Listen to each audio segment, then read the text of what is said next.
Recording in progress. Especially got 7 o'clock on my computer, so let's start the June 25th Lititz Borough Council meeting. Mayor, you like to start off with the invocation? Sure. Good evening, everyone. I didn't see anyone from the Warwick Ministerium, so if you would, could you bow your heads and we'll have a moment of silence.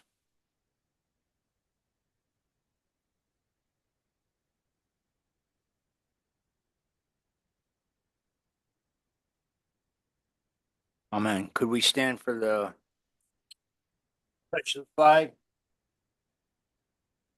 Pledge allegiance to the flag. Which nation?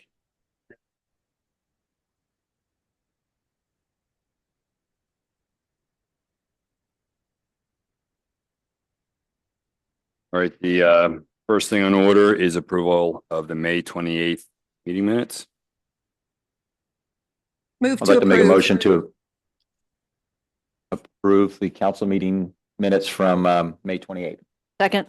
You have a motion and a second. All in favor? Aye. Aye. Opposed? Motion approved. All right, going down through, we have no presentations tonight. Steve, executive session disclosure. Yes, thank you.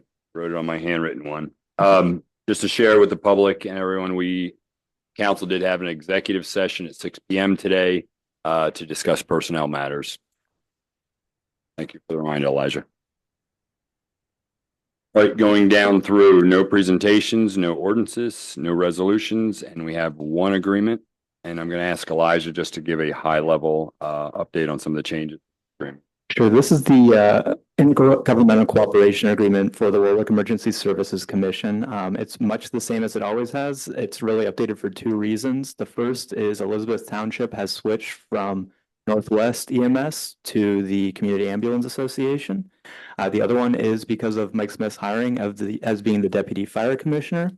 The fire company is providing a donation to West, and I think that's $30,000 a year for 5 years. And so that's reflected in that as well as a few housekeeping things because West's employees are technically under Warwick Township. So on our end, it's pretty much the same, but because this is between the various parties, it had to be updated to reflect those things. Okay, thank you.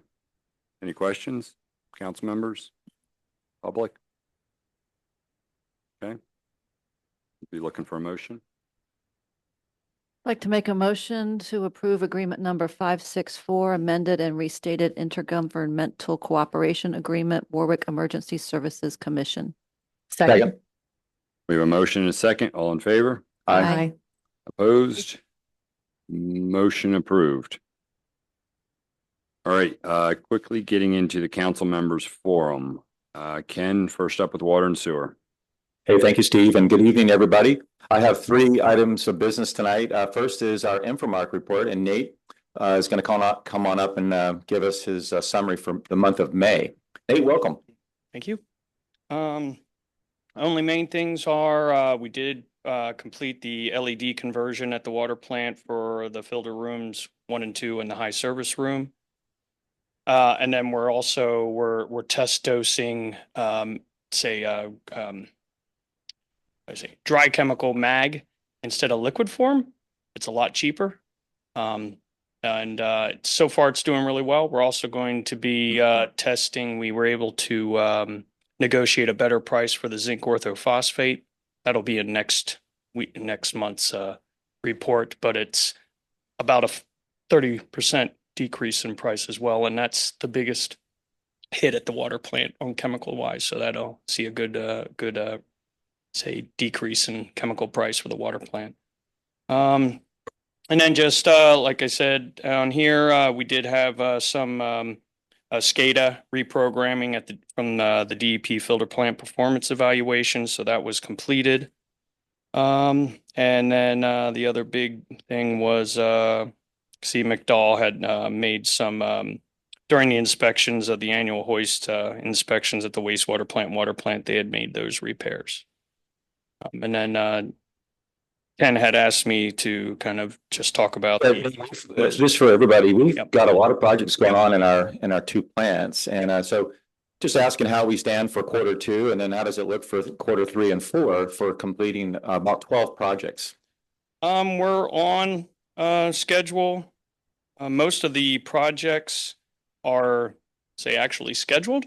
A lot of them had happened already and were this month and this coming month. A lot of things are getting done, but yeah, we're right on schedule with those. They're coming along really well.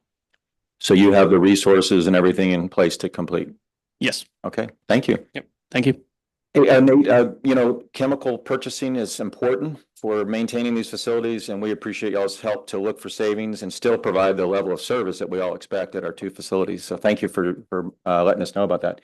Any further questions from council? Okay, I'd like to make a motion to approve the Infomark report for the month of May for our water and wastewater facility. Second. We have a motion and a second. All in favor? Aye. Aye. Opposed? Motion approved. Okay, Steve, just two other items of business. We had some monthly meetings, and fortunately, we had Mary was able to cover me while I was away, and Mary's with us remotely tonight. And so she's going to just share some highlights from the stormwater and the sewer water committee. Mary, take her away. All right, thank you. I hope everybody can hear me well. I'm sorry I can't be there with you in person tonight. The first thing I want to highlight is the completion of the new water main on Front Street between North and Locust, which is complete. And I believe there were 5 lead service lines or lead or galvanized lines that were replaced there in that phase of the project. The next phase is front between Locust and Oak, and that's scheduled for 2025.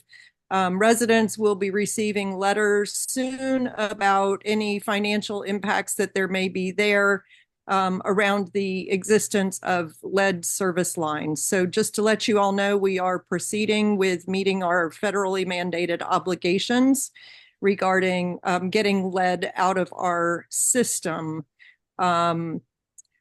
Any questions about that? All good here, Mary.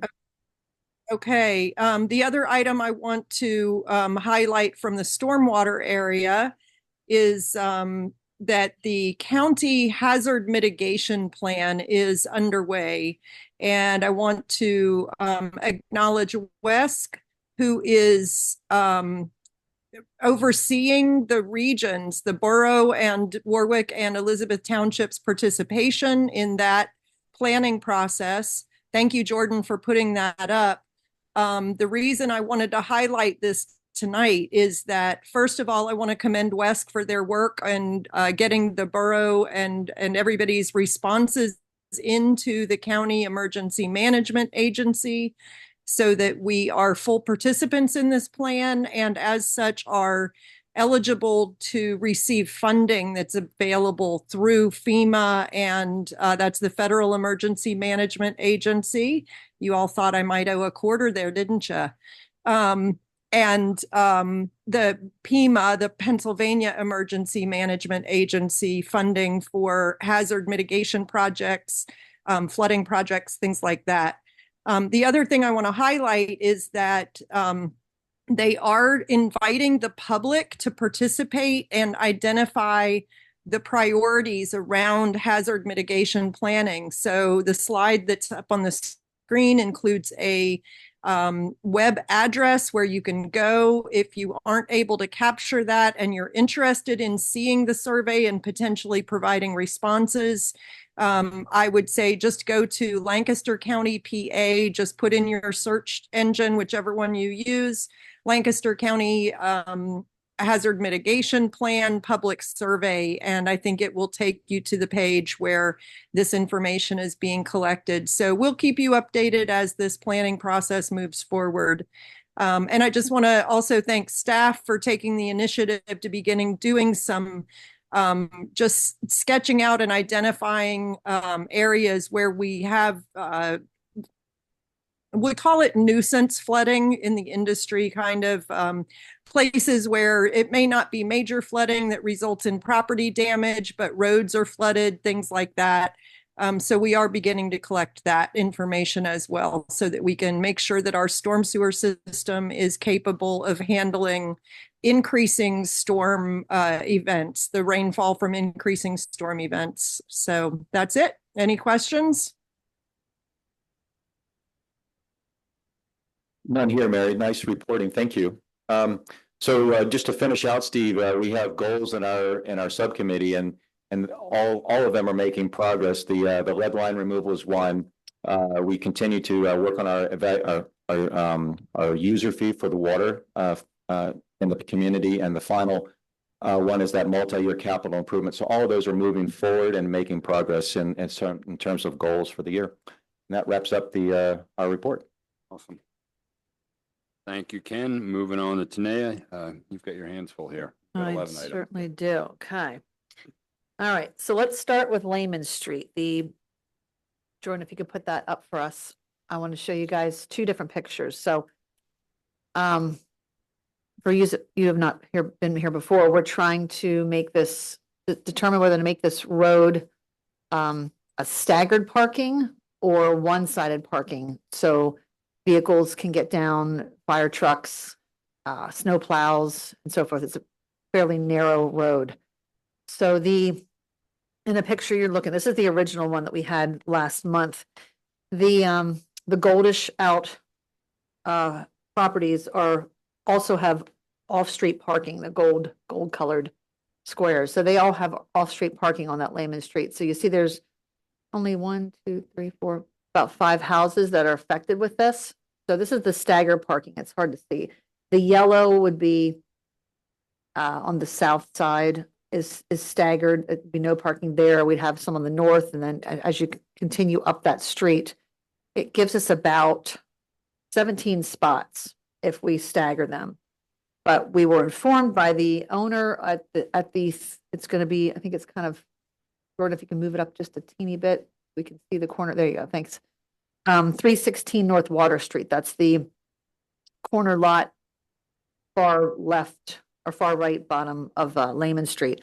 That individual has permits approved for off-street parking to be placed right on the south side of Layman Street. So that potentially will remove at least 1, possibly 2 of the parking spaces that we have allocated here.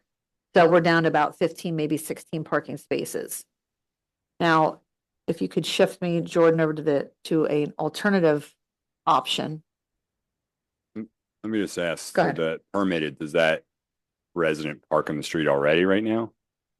He does. Yes, and So it's he's, not necessarily you're losing, like they're probably one of the ones you're already even counting that park on that street. correct. He's the one the reason it goes from south, north, south was based on his desire to park near his house. With him getting off-street parking and eliminating an on-street space, that sort of alleviates the need to have it exclusive along there. So we did speak with him. He would prefer having it there, but I think with removing one for his driveway access, then it makes sense to put it on the other side of the street to preserve as much parking as possible. So the second one? Okay. So this is the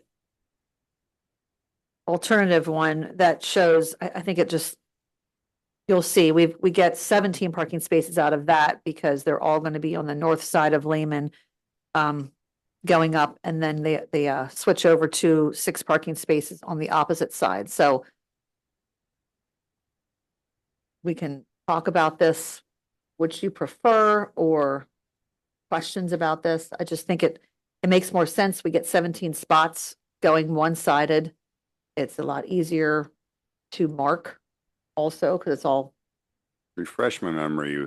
I know not staggered and confusing. we've done various studies to see how many are currently being, what was that? If I remember, we thought at the most there was 15 cars. Do you remember, Mike? Okay. And that was over, and you two, Chief, did many different times, so. Right, it was, one time was 15.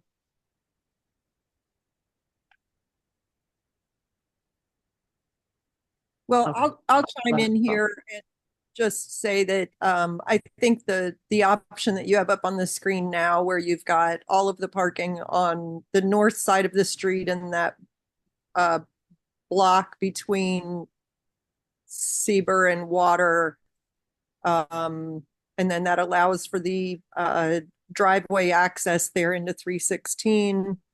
That scenario looks like it makes sense. And I'm remembering we did this, the borough did this up on Second many years ago. What was that? More than 10 years ago.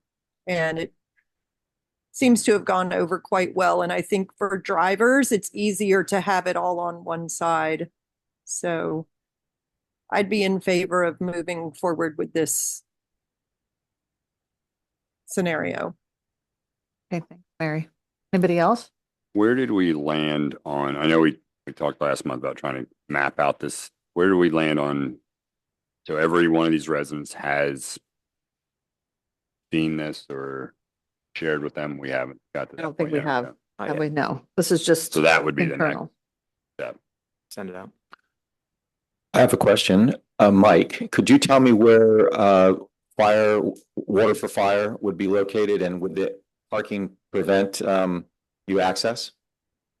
Yeah, so this plan, we did think that through. There's a hydrant. The only hydrant that's actually on that street is at the intersection with the Seaber lane. So that the red is, dot? Is that the red dot? that's correct. Yeah, so we've accounted for that. The other hydrants are on either Cedar Street or Water Street. One thing I like about the study is that if we're currently using a level, but the capacity is for more, these residents have visitors from time to time or holiday periods, which we would want to account for that too, so that guests can have a chance at parking. Right. That was a big concern of theirs. You also have any questions? I would recommend, again, we have this, we had some residents, was it last month or the month before that had some, I think the key is just making sure everybody has this, and we might, at least, I would distribute to them and say, we will be voting on this. It's next month or something. Hear their voice. Okay. All right. I'm going to keep moving on. I wanted to ask council what they thought about me just actually running through all of the special event applications at once and then making a motion at the end to approve them. Just thoughts, and if there's any objections or any questions, we could deal with those separately. We talked about this a couple of years and I didn't think we could. So I wasn't part of that discussion. So if Sue gave you any kind of indication that you couldn't, then that would be good. Tanea touched base with me. I couldn't think of anything other than if there was some sort of dissent or discussion that needed to happen about these individually. Unfortunately, Tanea reached out this morning, so I didn't have time to get a hold of Mike Davis about it. So, but yes, I did say we've always done it this way, but to my knowledge, I don't know why it would have to be all that way. Following proper, I don't care if it's new the way we're doing, as long as we're following. So maybe do it from special events as a group and activity permits, but I would say, if there are any ones, then, you can always do it individually. And I think you give as long as everyone's fine with this, I want to hear everyone's thoughts on putting them all together, but share the details about that special event, Warrior Twilight Tune-Up, special event, Fall Blast. That's feedback from right at the top there, and then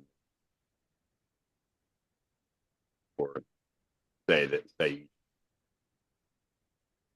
And then just make the motion at the end, or? I would say it's Elijah's.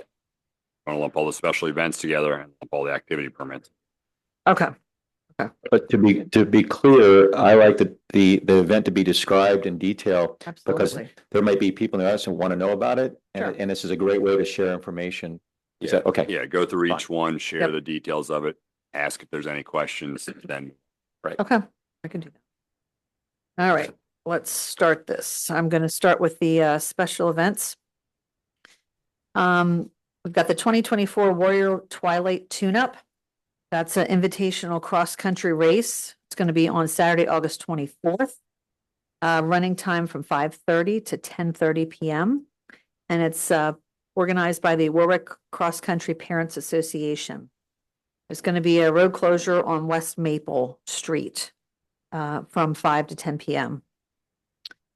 And approximately about 1,500 people are going to be attending. Anybody have any questions? Public?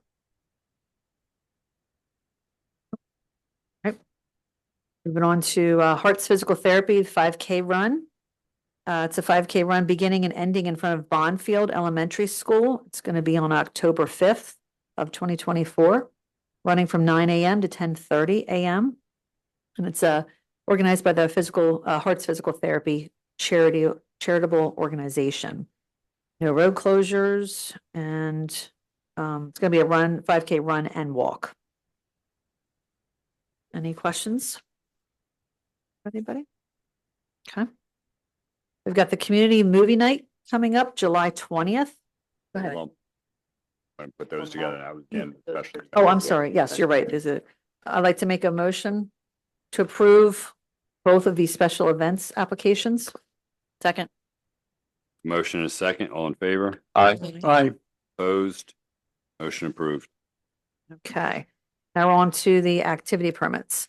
Community night, movie night, July 20th from 7 p.m. to 9:30. It's organized by Strayer. It's going to be located at the 101 West Lincoln Avenue, Lititz. So that's a new building. Movie night for the neighborhood. Potentially up to about 100 people in attendance. Okay, that is one. What's the date on that one? That's going to be July 20th. Thank you. Okay, next one is the L'Italia Festival. It's going to be located in the Lititz Springs Park, and that's going to be on September 21st, 2024. Starts from 10 a.m. to 5 p.m. and it's organized by the Keystone Italian Project. There are going to be some road closure. It's just going to be the park lane in the park itself. This is the third annual Italian Festival of Lititz. It's going to feature food and craft vendors, music, dancers, approximately 10,000 guests, which is similar to what they had last year. And then to follow that is also the La Piazza Beer Garden. The same date, September 21st, 2024, also from 10 to 5 p.m. This is going to be in the VFW lower parking lot, and it's organized by the Vine Bar out of Lancaster. It's kind of an offshoot of the festival, and they're going to be serving alcohol there because it's considered private land. So they're going to be serving alcohol, following all the laws and guidelines on that. So does anybody have any questions for either of those activities? Anybody in the public? Righty. Next is a activity permit for the summer end block party. It's going to be on August 31st, 2024, running from 10 a.m. to 7 p.m. It is put on by the neighbors of the Swarthmore Drive is where that's going to be located at 200 block of Swarthmore Drive, block party for neighbors at the end of the summer. And the road closure will be that actual Swarthmore Drive. Any questions? Right. We got National Night Out on 4th Avenue. That's going to be on August 6th, 2024, running time from 6 p.m. to 9 p.m. The road will be closed between Locust and 4th Street and the end of 3rd Avenue and 4th Avenue. That is going to be National Night. No roads closed other than that, and they won't need any staff assistance at all. It's going to be about 40 plus. There's 40 plus lots of kids. Lots of kids, okay. So lots of children. Ready? Any questions with that? All right. We've got the West End Avenue block party. We've got lots of block parties. It's going to be September 7th, 2024, from 5 p.m. to 9 p.m. Going to be for the West End neighbors. It's an annual block party ending this summer as well. Road closure will be West End Avenue, Spruce Street and Walnut Street. Do you have any questions on that? Right, another block party. It's going to be June 29th, 2024, between 3 p.m. and 10 p.m. This is for the 300 block of Laurel Avenue. The road will be closed between 2nd Avenue and East Marion Street for a summer block party with food and games and lots of good stuff. All right. Any questions with that one? Yeah, I do. How do you get invited? No. There's so many nice. Guess you have to live there. All right, so I'd like to make a motion to approve the special activity applications that I just went through. Second. We have a motion and a second. All in favor? Aye. Aye. Opposed? Motion approved. I've got one more. I've got a handicap parking space request. An individual living on the 200 block of North Walnut Street in an apartment. He's requesting a handicap parking space on North Walnut Street near his apartment, and there is one available. Parking space is available to be turned into a handicap spot. He has a valid Pennsylvania registration plate and a handicap registration plate, and he also has a valid Pennsylvania handicap parking place card. Questions? All right, I'd like to make a motion to approve the handicap parking space for the 220 North Walnut Street. Second. We have a motion and a second. All in favor? Aye. Opposed? Motion approved. Steve, can I make a comment? I just counted there are but 9 special events and activities that we just approved.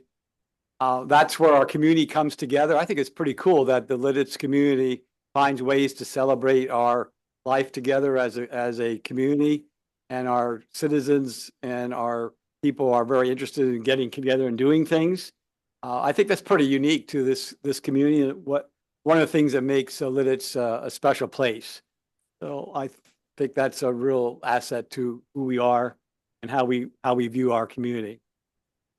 Absolutely. Danae, did you have anything else? Nope, I'm good. All right, moving on to finance, Ken. Yes, Steve, we have a couple items of business. Council members in front of you, you'll have the financial statement for June.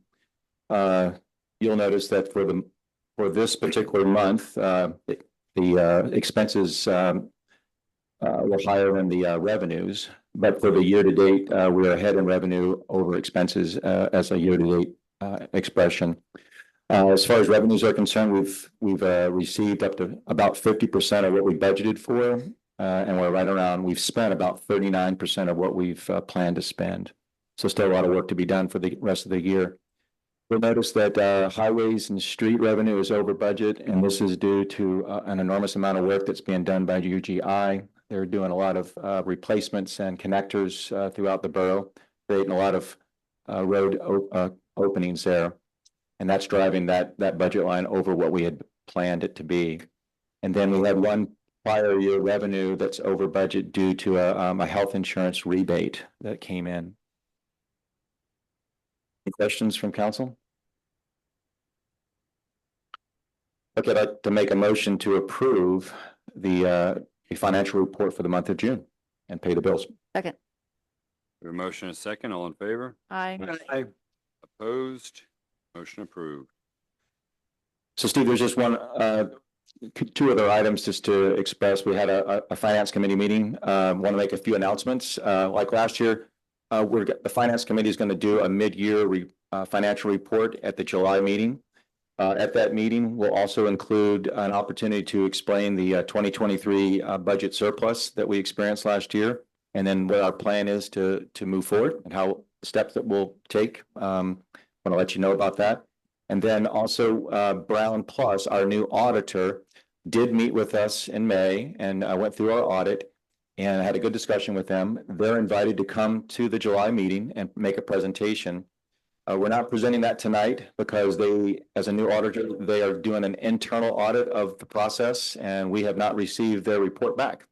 So when that comes back to us in the next week or two, it'll be available for the public as well.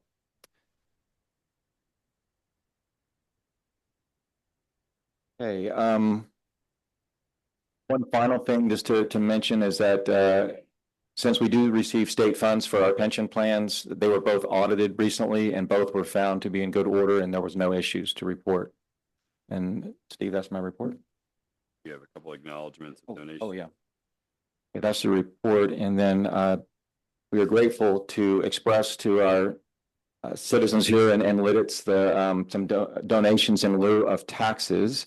And so the Lititz Church of the Brethren, the Lititz American Legion, and Tiger's Eye made some generous donations to the borough, and we thank you for that. Appreciate that. Thank you. Okay. Thank you, Ken. Moving on, Jerry, personnel. Thank you, Steve. I have two personnel items to share and then one announcement. During the month of June, we had the following personnel issues occurred.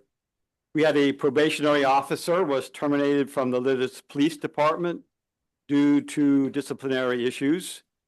The Lititz Borough Police Department command staff had met with the Borough Council President, the mayor, and myself as personnel chair prior to this termination. The second personnel issue has to do with the conditional offer of employment was withdrawn for Marcus Rosa and Chris Stryer at this time. Part of the conditional offer was that they had to complete the physical agility testing for admissions to the Reading Police Academy. Both applicants were not able to complete and pass the testing as required. So therefore, there'll be no officers attending the upcoming session of the Police Academy starting on July 2024 as planned. And my vice chair has another announcement related to transition. Yep. Thank you very much, Jerry. So the Personnel Committee has detailed the leadership transition plan. First step would be to assemble the position profile, including updating the job description, the position profile, necessary attributes and candidate characteristics, and work has been begun to gather information to this end. Thanks, Jerry. Thank you. Yeah. And Go ahead. go ahead. No, keep going. I'll ask questions. I'm done with the personnel piece. I just have an announcement to make. Go ahead. Okay.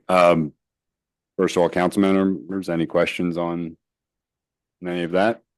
Public, any questions on personnel that Jerry just reported?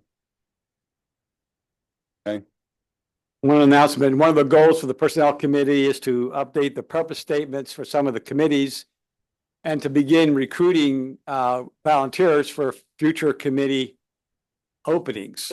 So there is a note placed on announcement on the website, and if you could put that up, which describes what we're trying to do, and I'll read it.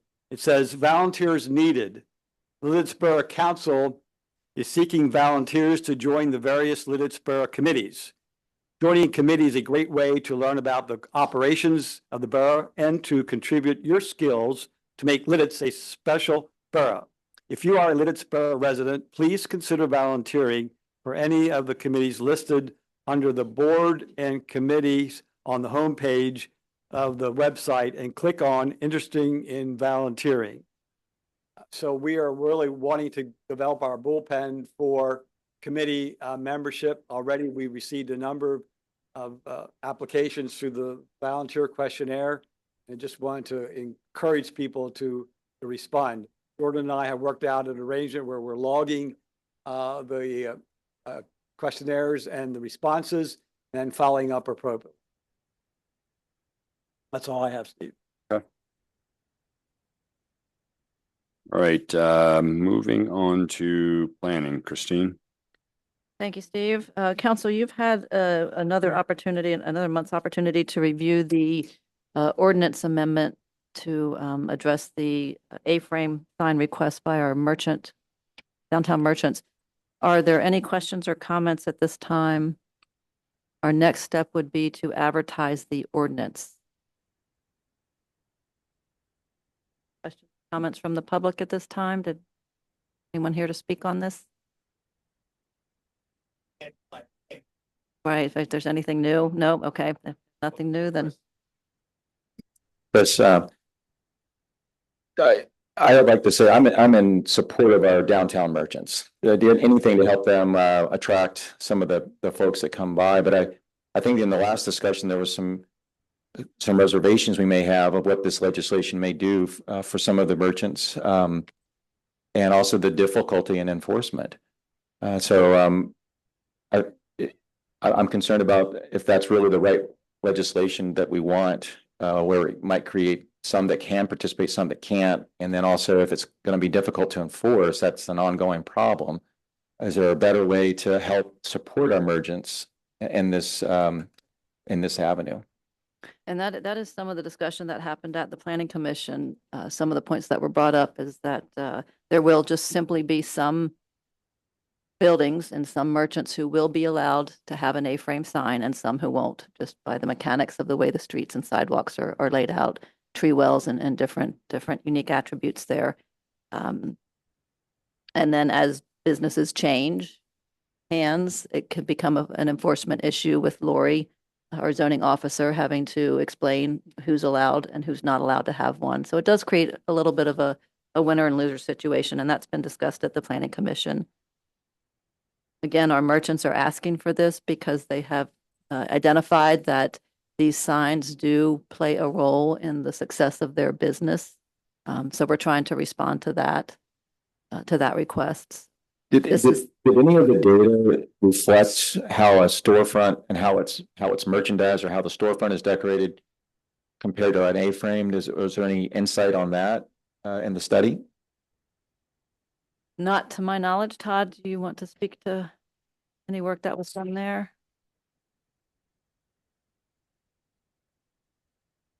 Todd Dickinson, 126 South Spruce Street. Study's a little strong. I mean, we had about, I believe, 12 to 15 months of non-enforcement of the A-frame ordinance as stores were struggling during COVID and coming out of that. A-frames, once the enforcement started, at least a dozen stores reported drops of anywhere from 25 to 40% business. That's the reality of the importance of being visible with the signs. As you can imagine, some of those stores are really good about what their windows look like. Others don't have very visible windows. I mean, it's hard to compare. It's hard to compare store to store. We have beautiful windows at our place. There are some within 50 feet of us that just don't have the kind of window space that we have at Aaron's Books. So there's not a comparison as to whether or not your window was well done. It's simply a matter of no one who had an A-frame is happy that they don't have it. Everyone knows that they would do better with the A-frame. That's essentially the study. Thank you for coming. You've been loyal for several months to come. To Todd, I'd like to have a discussion just about when the data was taken, because is the drop in business that these businesses are reporting, is it because of competition? In other words, the environment opened back up and so everybody's open and it's not necessarily an advertising situation.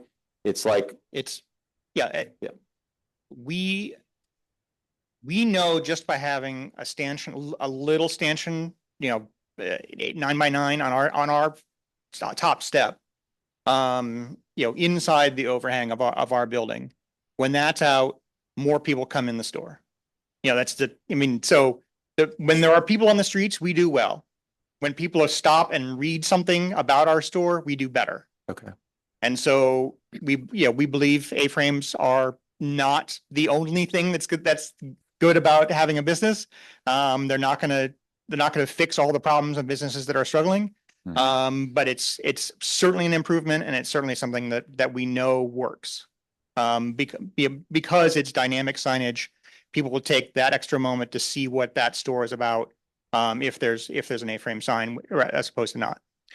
I do appreciate the effort made to describe an A-frame, mm-hmm. and to maintain it to a certain level of quality. Yeah, that's very important. We don't want the plastic signs. We don't want brightly colored. An historic district. We don't want the movable letters. We want it to be we want the sign to be the important piece and not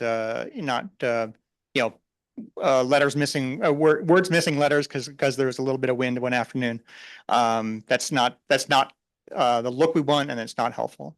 So that's what we're going for. We realize that there are some stores that aren't going to have room, and we're trying to be as accommodating as we possibly can. And in this town of, we don't have the 18-foot sidewalks of Ephrata. But we do have merchants who care very much about how people move up and down the street, being conscious of that, and also where signs can or can't work. So, retailers seem to be understanding of the fact that this is, we'd be happy to take some more suggestions as to how as to more stores could take advantage of this. But this is the best answer we have right now. Thank you, Todd. I appreciate your feedback. Yes, thank you, Todd, very much. And we thank the entire merchant population for their patience in this. We understand that it seems like such a simple request and a simple thing, especially since we did not enforce the policy during COVID, which I think was the right thing to do. I think we needed to take those extra measures to help our downtown survive and thrive, and it did. It certainly did. But this is an amendment to the zoning ordinance, which is a big deal and not easily reversible.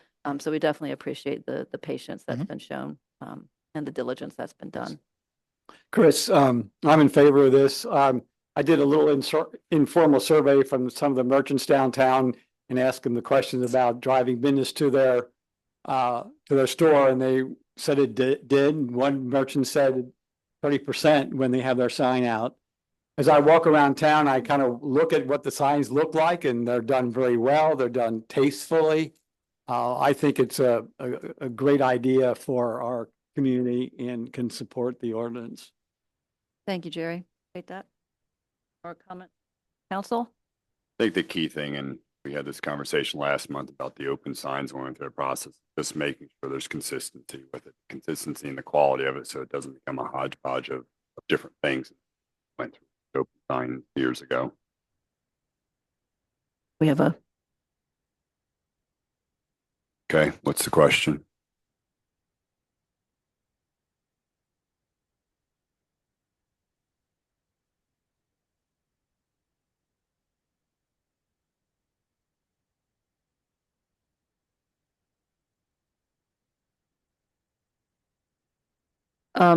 Let me try and repeat that, and then we're going to ask Todd to come up and speak to that as a member of the Planning Commission. So the question is, who is responsible if a sign were to fall and or get blown over in the wind and cause damage to either a vehicle or an individual or some sort of property not owned by the sign holder? Sure.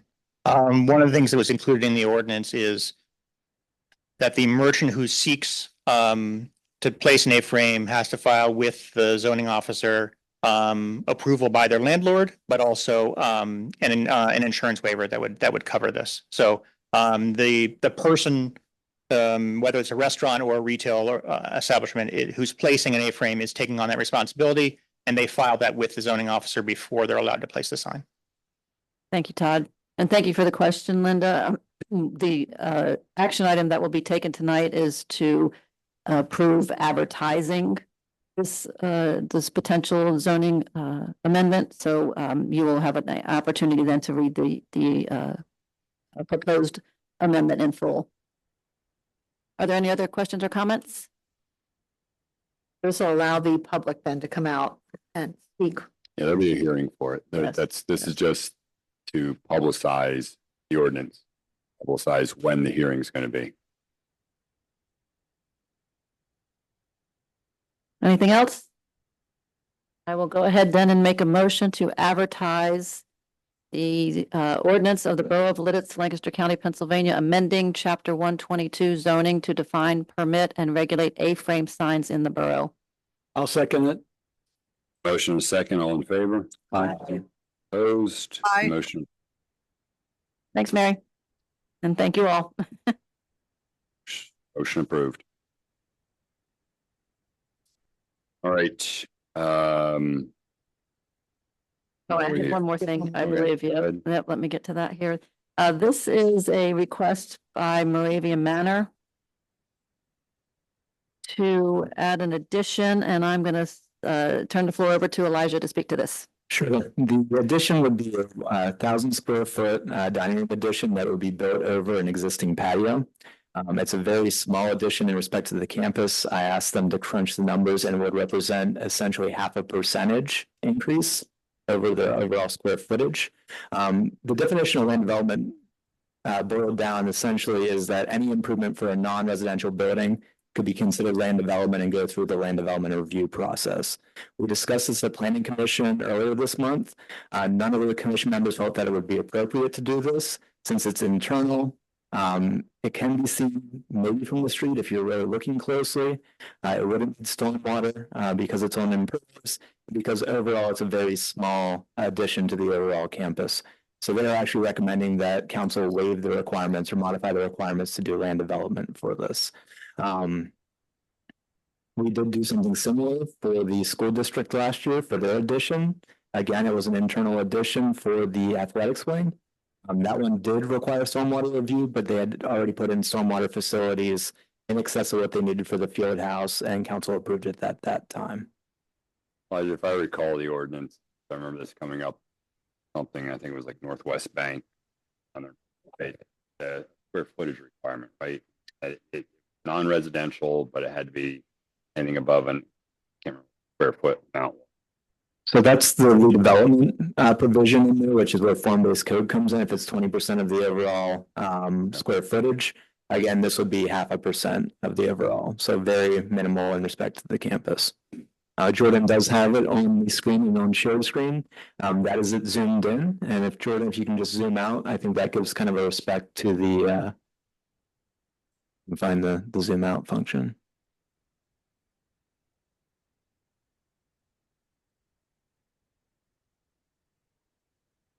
So you have West Second Avenue on the south part. West Lemon is actually towards the left of your screen, and you'll see a call out towards the top of the screen. And that's the entrance. So it's on the opposite side of the main entrance, internal to the campus. Thank you, Elijah. Any questions or comments? Okay, so then I will like to make a motion to offer a modification of land development requirements for Moravian Manor's 1,000 square foot dining room addition to the rear of their main building on West Lemon Street. Second. We have a motion and a second, all in favor? Aye. Opposed? Motion approved. Thank you, Steve. That's all I have. All right, Mary, can you hear us? You're up next with zoning.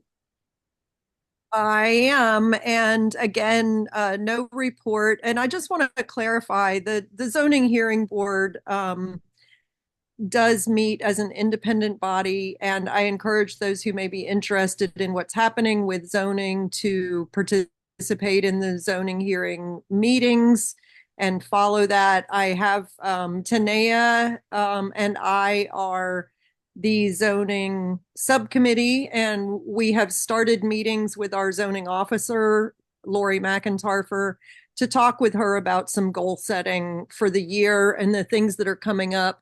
One thing which bleeds into a later report might be any zoning issues related to or associated with the regional comprehensive plan. So again, no report, nothing specific to report on there for zoning. But again, if the public is interested in what's going on, all of that information is available on the website with agendas and minutes of those meetings.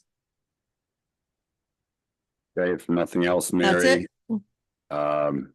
And back to you, building and grounds. Well, so thank you, Steve. Tonight, Jerry is going to present some of the activities in buildings and grounds. Thank you, Ken. The Lititz Borough Parks Committee met at the Spruce Park on June 17, 2024. Members of the committee walked through the park and made the following observations. The turf field is in good condition, However, there were some patches of clover that were seen and they need to be removed at some point. The park benches are in good condition. Committee discussed the possibility of adding a pad under some of the benches to keep the area clean for guests who use the park benches. We looked at the playground equipment and it is in good working order. The park is landscaped very nicely. Possibility of planting 2 new trees, adding shade, and removing the existing invasive pear tree was also discussed.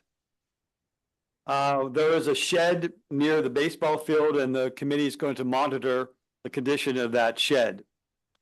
The other items that were reviewed at the committee were land study that was presented to use the current budget for the new street park to manage the invasive species that were identified when we visited that park on May 20th.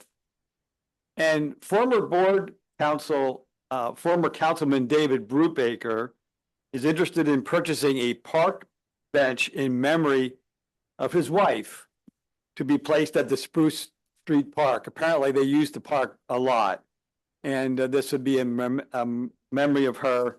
And the park committee is very much in favor of this request. And it was reported that there are a handful of hemlock trees located in the memorial lot, and removing and replacing of these trees with landscaping trees is being considered. And the Shade Tree Committee will be involved in making those decisions. And the Park Committee will meet at its next meeting at the memorial lot. It's been fun going out and seeing the parks that are managed and maintained by the borough. Thank you, Ken. Thank you, Jerry. Good stuff. It's nice going out on site and seeing what's going on. Steve, I just have one other item. This is really an open discussion just to inform council that in our budget, we had a budget line item to improve the audiovisual in this room, in the council chambers. And so we, as you know, we provided Zoom meetings to help connect our community during the COVID, and we continue to use it today. I do appreciate being able to connect remotely when I'm traveling, caring for my parents, and others have used it as well. Keeps us connected. However, we've had some challenges, and some of those challenges have been addressed with a new computer that's now launching the meeting, and we've had some improvement. We've had some work done in the back room, but in our budget, we had an opportunity to look at some additional AV equipment and to consider that. Do we want to use this to improve the public meeting and broadcasting of the meeting? So Rob went through proper channels, has come up with some quotes, and we have a quote that's impressive, that really adds some better updated gear, upgrades the room, adds some monitors for all of the council members. It adds an extra several extra cameras that can monitor the council individuals as well as the crowd, and just updates us to a modern broadcasting capability. So good work. We've followed through with one of the items that we had on our budget. However, one of the things is that we budgeted X amount, and this amount that this quote we have is like about $10,000 over what we've budgeted. So I just wanted to get council's feedback, opinions on what we're doing here, and what level of degree of improvements you're interested in pursuing. Thank you, Ken. I think personally that we've made improvements to the audio portion of the thing, and I think you've experienced that last couple months when you were traveling to take care of your parents, that there has been some improvement, and we have received some feedback from some other community members who routinely join us on Zoom, and that they feel that the audio has been improved as well. And council's been a little bit more diligent, I think, about speaking directly into our microphones, which helps immensely, my understanding. So at this point, I'm not inclined to expend any money on any further improvements, just based on the level of usage that we are seeing for the Zoom meetings. I agree as well. Yeah, and I'll Go ahead, Mary. go ahead, Tanea. No, you go. Oh, I was just going to say, I had the benefit of having participating in the demonstration of the proposed system. And I think it's great to have an understanding of what that could do. But I would agree with Christine that, and I'm experiencing it right now, the audio quality is so much improved. And again, I'm traveling to care for my parents, and I appreciate having this ability to participate remotely. I also appreciate that it allows for residents to listen in, and as long as we are getting good audio, I think that we should hold off right now on expending additional dollars. Thank you for your feedback and everybody's feedback. I would like to make one suggestion. We'll pump the brakes. But I do think there might be some minor things that we should consider, and I'll go to Rick and come back to you with a proposal. But I think a wireless mic might be helpful to help serve our audience that wants to ask a question and they have trouble getting up to the mic. So I'd like to propose that. And also, I think when we have presentations, it's very hard for this section, I'm to the right-hand side of the room, to see this TV. So I do think consideration for an audiovisual on the left side of the room, you're right, would help serve the audience that may be in attendance that evening. So if, with your permission, I will work on minor things for the improvement of this chamber. Yeah, that makes sense. Agreed. Okay, thank you for your feedback. Yep. Steve, back to you. Right. Where are we here? Building and grounds. Jerry, benefits and insurance, anything there? Nothing to report, Steve. Mary, on to you, regional plan. Yeah, so just a quick update. The Planning Commission did have a brief discussion at their meeting. It was the first public opportunity to chime in and have conversation with Planning Commission members on the draft comprehensive plan, which is available at Strengthening Community 2030.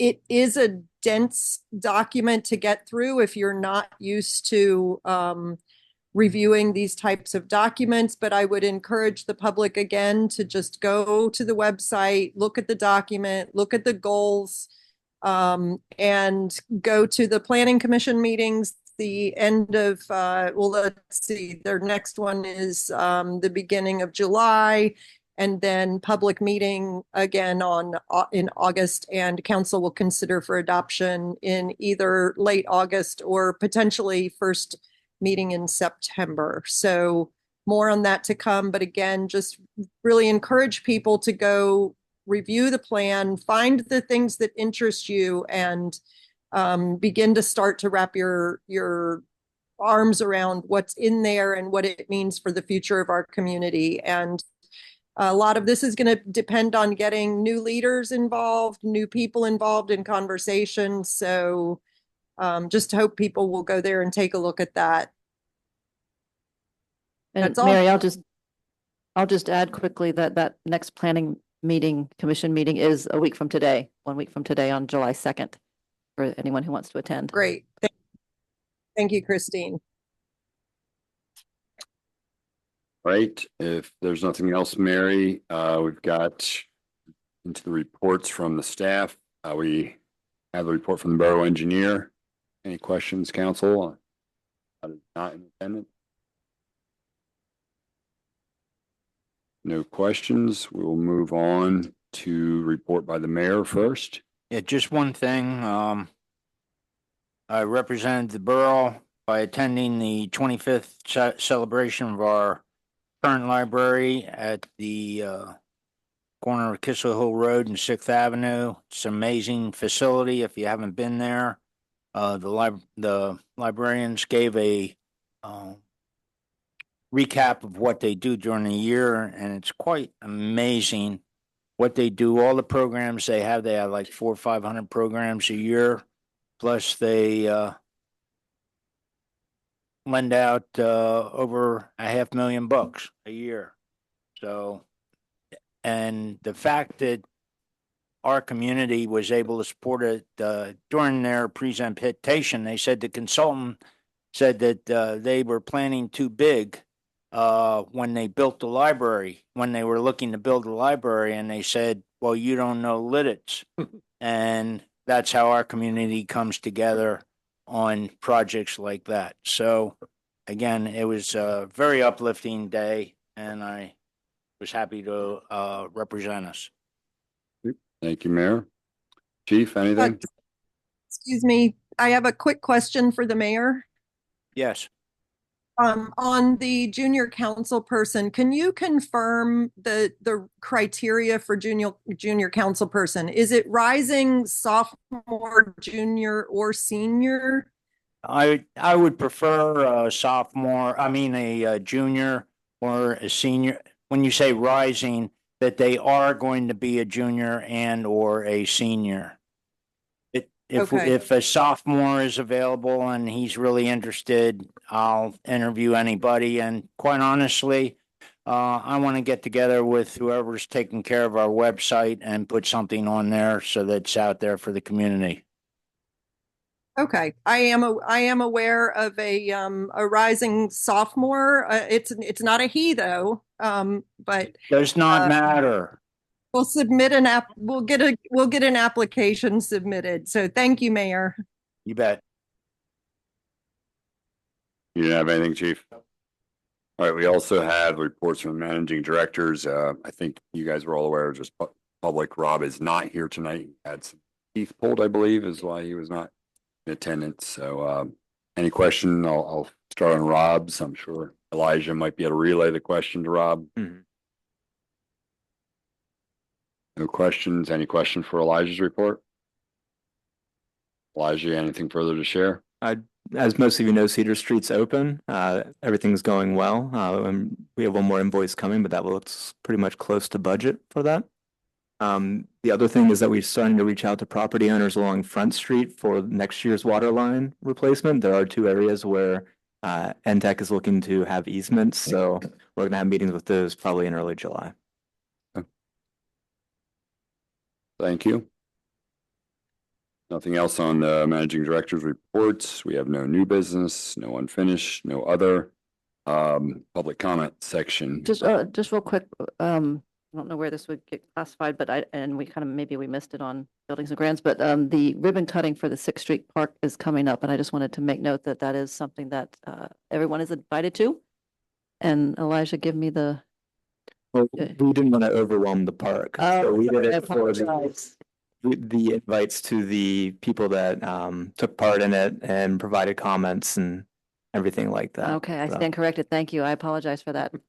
Anyway, so, okay, the park is open, so enjoy. All right, if there are no other comments, public comment section, if you have a question, concern, please come up, state your name, your address, and we will hopefully address your questions.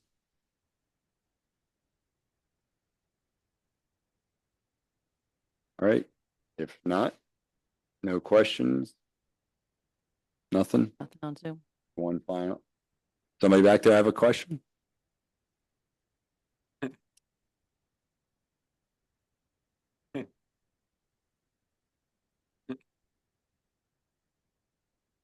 My dad. All right. We don't bite. If you've got a question, come on up or share.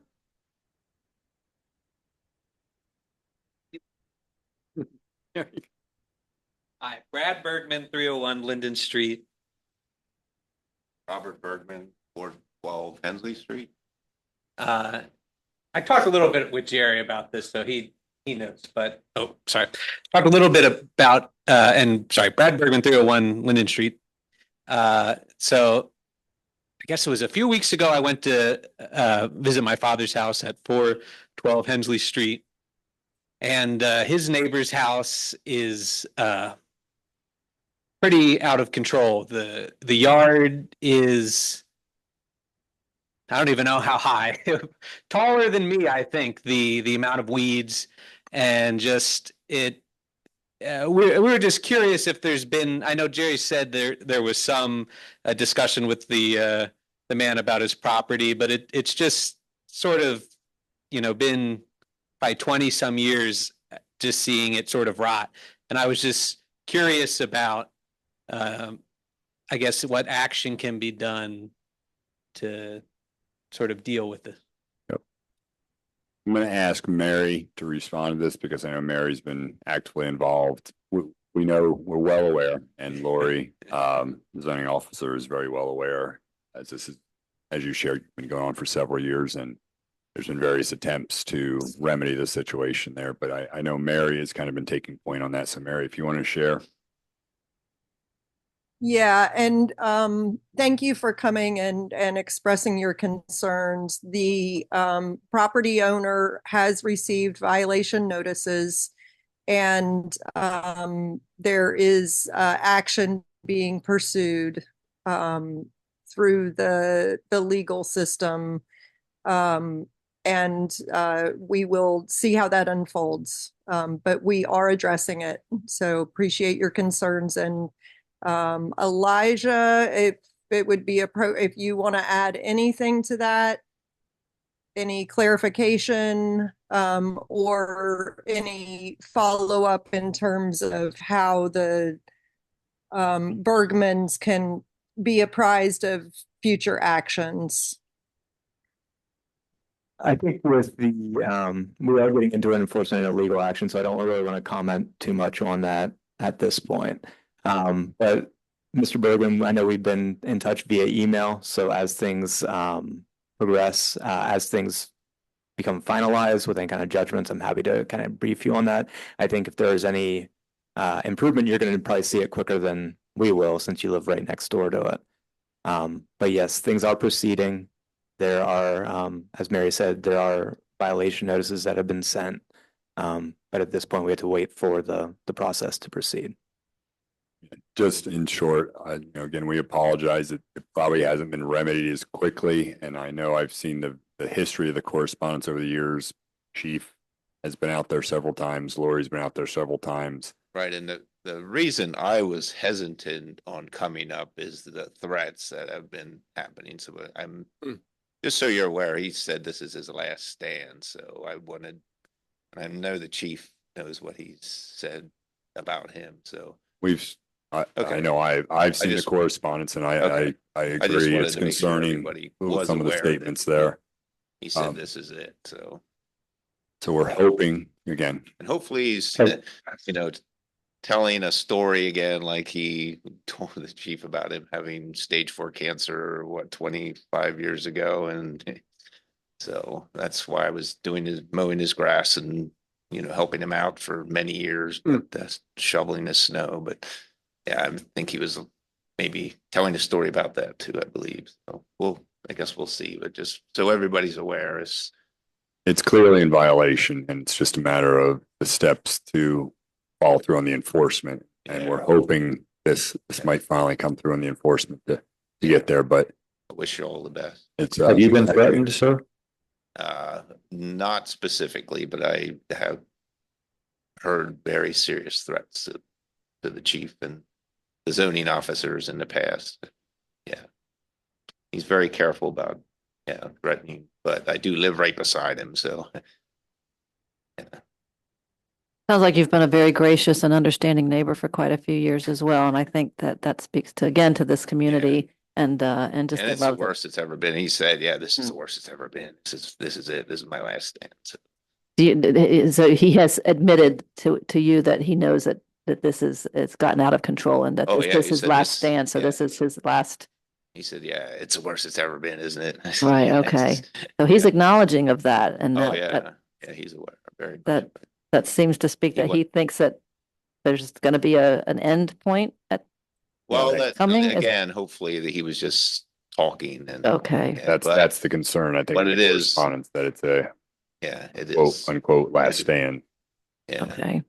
Yeah, he was referencing in the past about a Groff that lived up on 501. That was you all know about that particular. Yeah, I remember that situation. Yeah, so he wants to go out in a blaze of glory, is what he said. So okay. Yeah.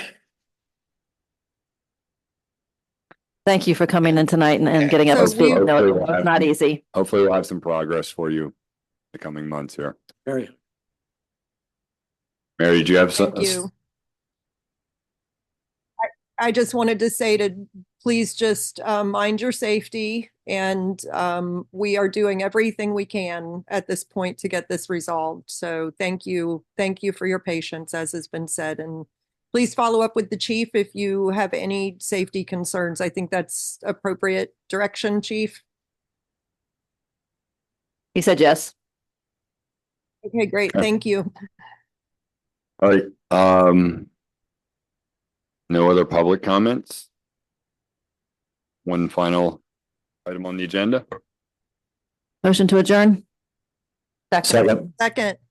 We have a motion and a second. All in favor? Aye. Opposed? Motion approved.